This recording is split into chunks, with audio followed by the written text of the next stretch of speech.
Beaucoup, ça ne passe pas du tout. En tant que président de la République, on ne dit pas ça. Je vous demande d'être vigilant,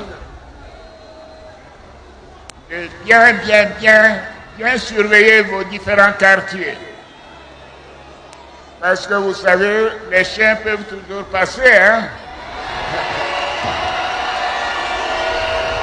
Mais là, il ne parle de personne. Du moins, à première vue. Parce que quelque part, ça pourrait s'adresser à un certain groupe. En fait, ici, si on ne contextualise pas, il sera vraiment compliqué, difficile de comprendre de quoi est-ce qu'on parle. Faut noter que le mot, la notion chien, fait référence aux militants du Front commun. Donc, deux partis, le PDCI-RDA et le PPACI. Mais surtout, le PPACI. Parce que ces derniers temps, l'ensemble des militants des deux partis se sont retrouvés dans les rues. On a plus remarqué qu'il s'agissait au niveau des arrestations, des plaintes des partisans du PPACI. Raison pour laquelle je signifie plus du PPACI. Donc, le fait que ceci est manifesté dans les rues, rapidement, le mot chien leur a été collé par le candidat du RHDP. Pourquoi est-ce qu'il dit la chose de cette manière? Parce que elle n'est pas sortie de façon anodine. C'était préparé, c'était prémédité. Ici, il y a la personne qui parle. Nous avons M. Alassane Ouattara. Ce n'est pas le président de la République. C'est le candidat à l'élection présidentielle qui parle.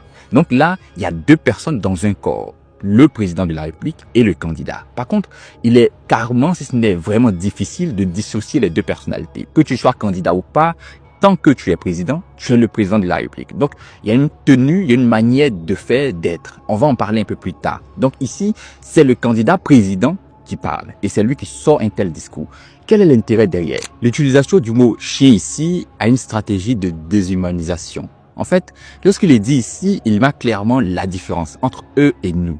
Eux, c'est l'opposition. Et nous, c'est ceux-là qui parlent des chiens. En fait, il fait la différence entre deux types de personnes dans la société ivoirienne. Il y a ceux-là qui sont les chiens et il y a nous qui sommes des hommes normaux. Et c'est une stratégie qui est généralement utilisée en communication politique. Lorsqu'il le fait, il crée déjà le fossé et infantilise implicitement ceux-là qui qualifient de chiens, mais directement au-dessus, ceux-là qui parlent des chiens, donc lui et ses militants. C'est pourquoi vous allez remarquer dans le discours que après avoir sorti cette tenue, les chiens, il dit également que nous sommes censés protéger le pays. Nous avons le devoir d'assurer la sécurité du pays. De bien surveiller vos différents quartiers. Parce que vous savez, les chiens peuvent toujours passer, hein.